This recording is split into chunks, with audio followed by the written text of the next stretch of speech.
will hear a man called Ken talking on the phone to a friend called Liz about holiday accommodation. First, you have some time to look at questions 1 to 6.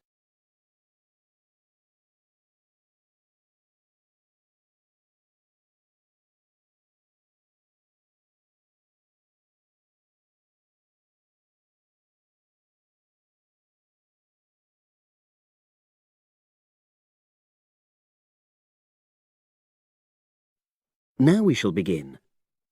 You should answer the questions as you listen because you will not hear the recording a second time. Listen carefully and answer questions 1 to 6.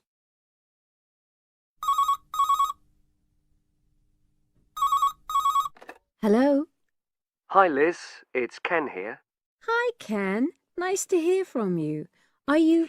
This is just a quick call, but Mary and I have just been talking about our summer holiday. We haven't booked a place yet, and we've left it a bit late. We were just wondering if you know of any holiday rentals in your area. It's so nice there. Well, yes. I can think of 2 or 3 places that are very nice. What dates have you got in mind? The 10th of July to the 22nd of July. Oh, yes. That is quite soon, isn't it? Well, there's a place near here called Moonfleet. Is that MOONFLEET? That's right. It's quite a rural location, and it's next to the owner's house, but it's got fields all around it, so it's very pretty. Sounds okay. Can you tell me a bit more about it? Well, it's an annex to the owner's house, and it's an apartment with 2 bedrooms and an open-plan living area. Well, I like the sound of it. Is there anything we might not like about it? Well, it's quite a distance from the nearest shops, that's all. Okay. And... well, I'll tell Mary, but I don't think she'd mind that. Do you know how you book it? You have to book on the internet. There's a web address. It's www.summerhouses. One word? Yes, then .com. You'll be able to look at a photograph on that. Okay. And what about the others? Where are they? The second one I'm thinking of is called Kingfisher, and that's even more rural. It's a really beautiful location, in fact. It's by the river, and it's got nice views. It overlooks woodland on the other side. Is that an apartment? No, it's a 3-bedroomed house, and that's got a dining room as well as a separate living room and a kitchen. But I expect it's more expensive. You'll have to check the prices. It's probably a bit bigger than we need, but our nephew might be joining us. We're not sure yet. How do you book Kingfisher? You have to phone the owner directly. Shall I give you the number? I've got it here in my phone book. It's 01752 669 218. Right. Before you hear the rest of the conversation, you have some time to look at questions 7 to 10.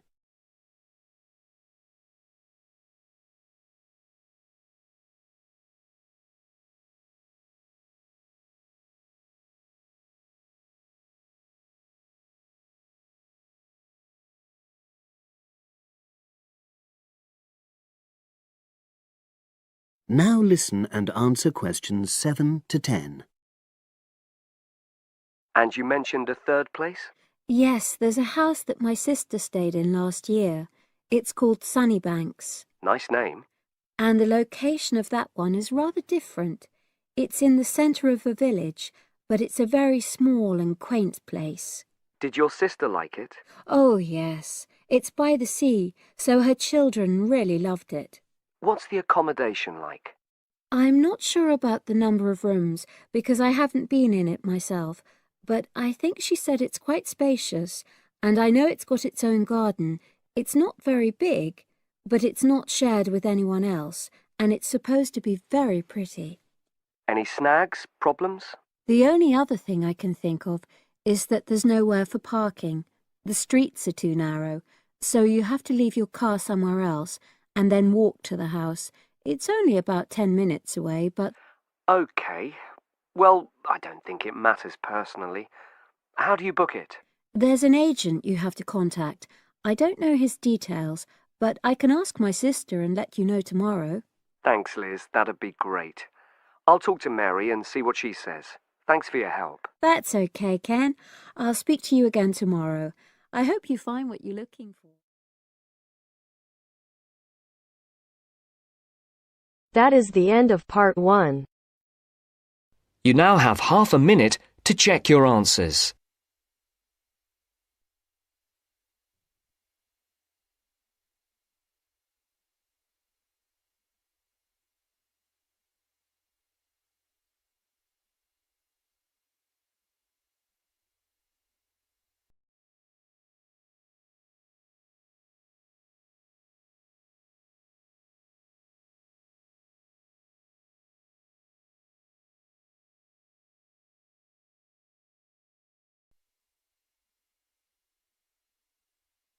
Now turns to part 2.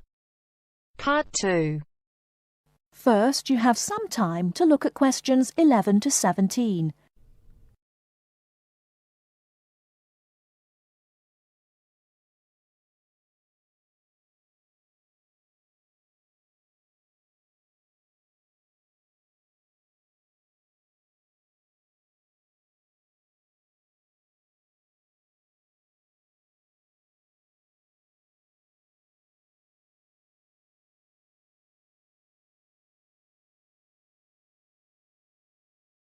Now, listen carefully and answer questions 11 to 17.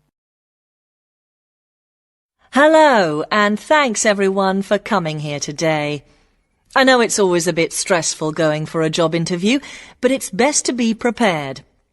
For any of you who may not know me, my name is Fiona Ogilvie, and my job is to offer guidance and support for students with special needs.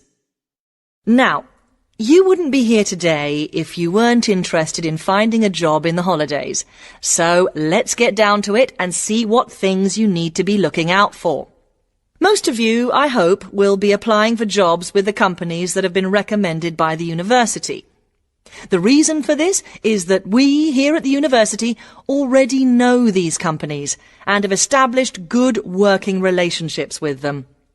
I've also been to visit all of them and checked out the facilities they have to offer. You really need to make informed choices when you're looking for a job and make sure you know before you even get to the interview stage that your needs will be met. But I know that some of you are applying for jobs independently and have looked at companies outside the university recommended list. So for you, it's best to plan ahead and be aware of what it is you may need while you're working. Things that you need to check when you go for an interview are there enough toilet facilities and are these easily accessible?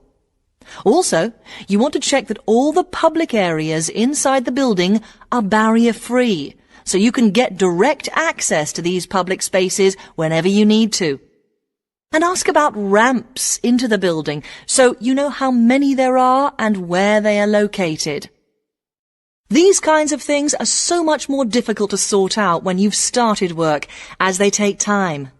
But ramps are an absolute must, so please make sure you know where they are.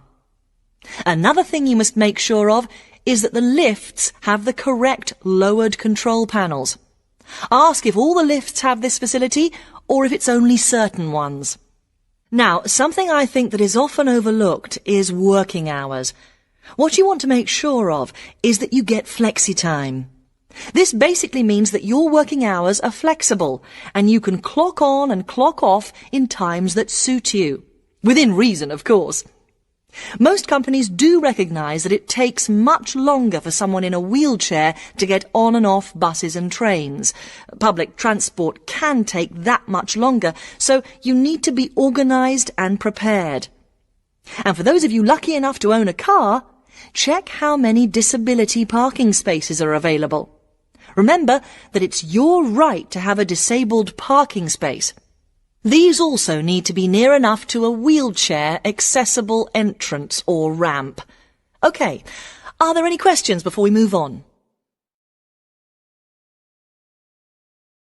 Before you hear the rest of the talk, you have some time to look at questions 18 to 20.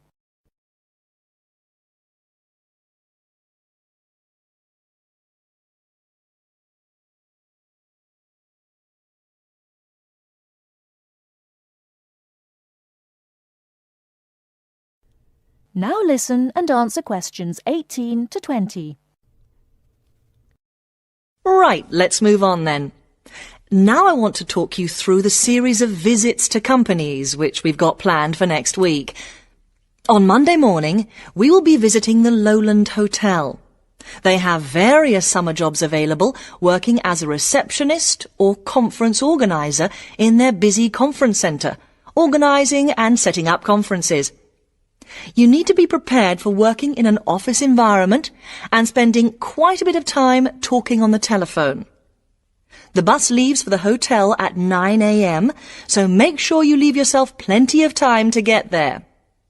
When you arrive at the hotel, please gather in the reception area and wait for someone to take you to your first session, which will be a talk. The talk at the hotel will begin at 10 a.m, and then there will be a short tour of the hotel. There will be a light lunch provided, which is usually salads and sandwiches.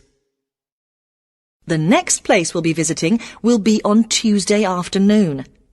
We'll be going to visit a little local company that makes handmade paper and cards. For those of you studying art, this may be just what you're looking for. We'll be taken on a tour of the company which lasts 3 hours. The tour will start at 3:30 p.m, and after that you'll have a chance to meet some of the staff. Tea and coffee will also be provided. We have no trips planned for Wednesday, but on Thursday morning we'll be going to Tobago Travel Agency. This is a very popular choice amongst our students because you can get student discounts on holidays. We've booked a coach for this, and it'll leave from outside the refectory at 8 a.m.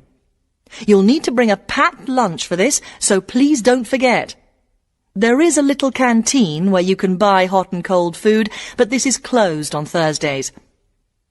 Friday, we'll be having representatives from all the companies visiting us, so you will have a chance to ask any questions, and of course, put your name down on the list if you're interested in working for them over the summer. This event will take place in the main hall next to the library, and it'll run from 10:30 until 4. I really hope you make the most of this excellent opportunity to not only earn yourself some extra money, but also to gain experience of what it's like to work. And if you'd like to find out more, then please ask some of the students who worked last year. They're all wearing green badges and will be happy to speak to you afterwards. That is the end of part 2. You now have half a minute to check your answers.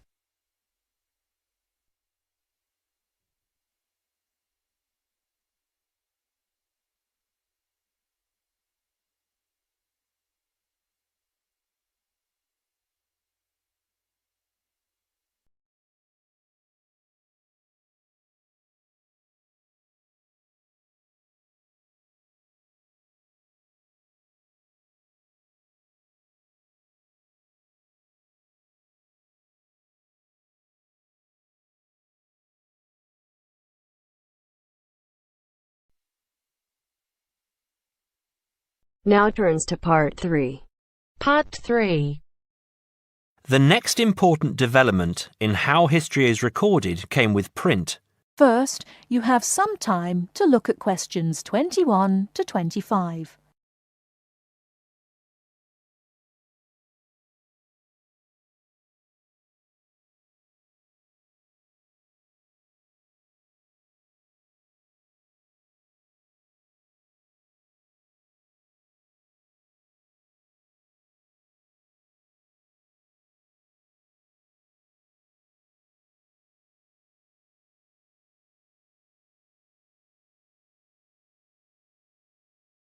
Now listen carefully and answer questions 21 to 25. The next important development in how history is recorded came with print. In the 8th century, the Chinese invented paper and woodblock printing. Remember that up to this time, very few people could read and write, and so only a very small number of people could understand written history. Suddenly, many books appeared, and many more people learnt to read. In the 14th century, the first printing press was invented in Germany. This reduced how long it took to produce books. The new printing technique quickly spread to other parts of the world. More books appeared, and even more people learnt to read. The first printed newspaper appeared in 1605, and the first daily newspaper in 1702. Now, people could read news stories soon after the event happened, and every event was recorded and stored. The problem with newspaper history is that newspaper reporters could tell the stories they wanted to tell, and not necessarily the truth. Photography was the next important development. We generally agree that photography was born in 1839. Some of the earliest photographs that the public saw were images of the American Civil War. Before you hear the rest of the talk, you have some time to look at questions 26 to 30.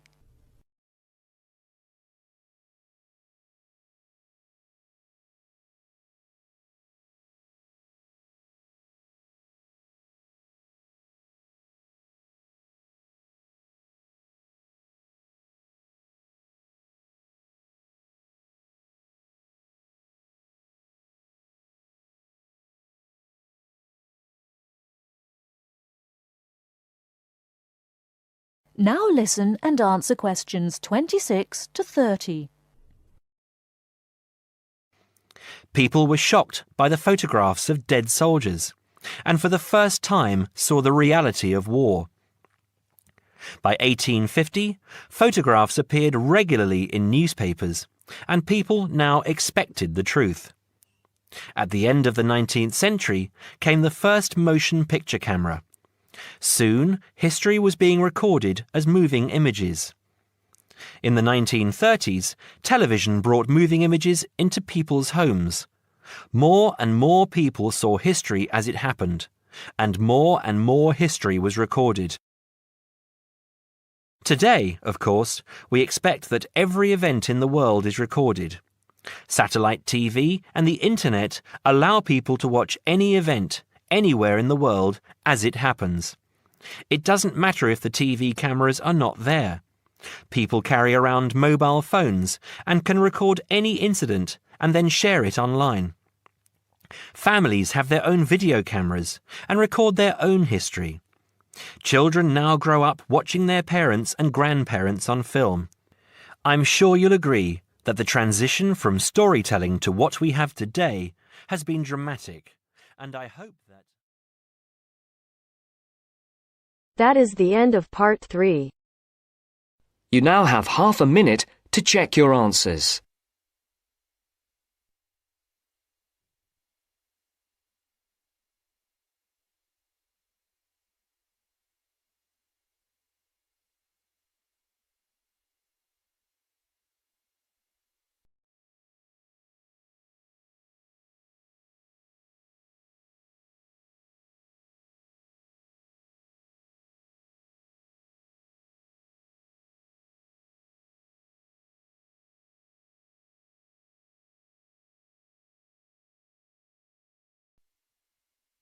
Now turns to part 4. Part 4. Now listen to the second part of the lecture. As you listen, complete the notes below. First, you have some time to look at questions 31 to 40.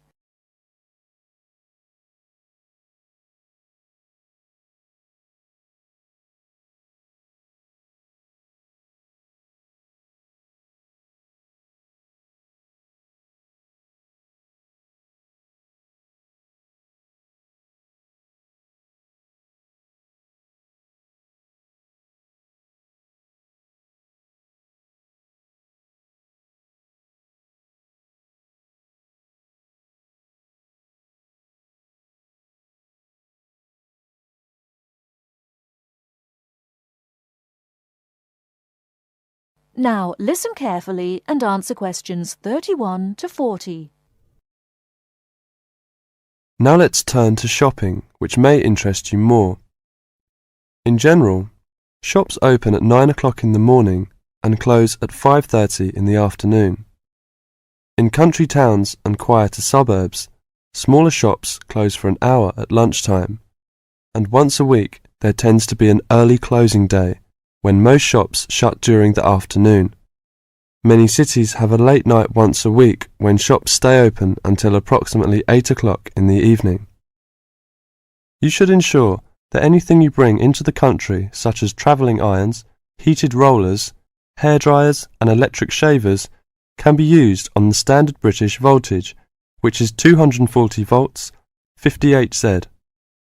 Many hotels will, on request, be able to supply adapters for electric shavers. When you travel, you may want to send postcards home. Stamps can be bought at post offices throughout Britain.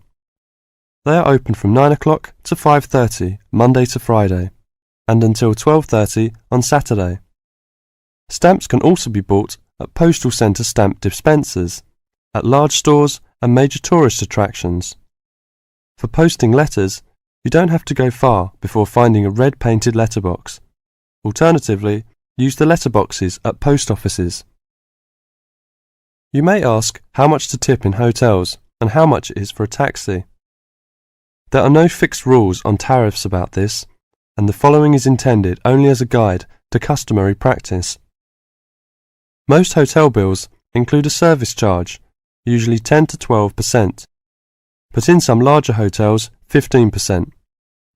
Where a service charge is not included, it is customary to divide 10 to 15% of the bill among the staff who have given good service.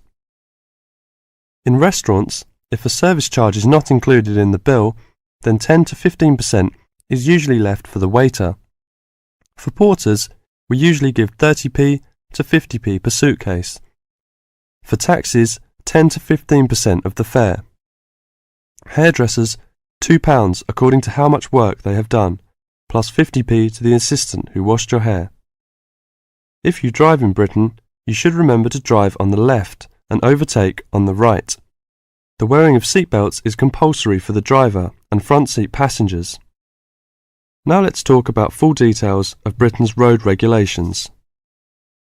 A copy of the Highway Code can be obtained from offices of the Automobile Association, AA, or Royal Automobile Club, RAC, at most ports of entry. These two motoring organisations can also provide plenty of helpful information to all motorists. Contact AA. Telephone is 01 854 7373, 24-hour service.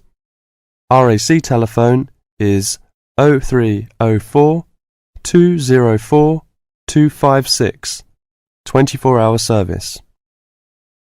For something more serious, telephone operators will give you the telephone number and address of a local doctor's surgery. Alternatively, you can go to the casualty department of any general hospital or, in the case of severe emergency, dial 999. 999 is free. Remember, unless you belong to a European Community country or one with which the UK has reciprocal health arrangements, you will be charged for the full cost of medical treatment in Britain, except in the case of accidents or emergencies requiring outpatients treatments only. It would therefore be wise to take out full medical insurance before leaving home. That is the end of part 4. You now have half a minute to check your answers.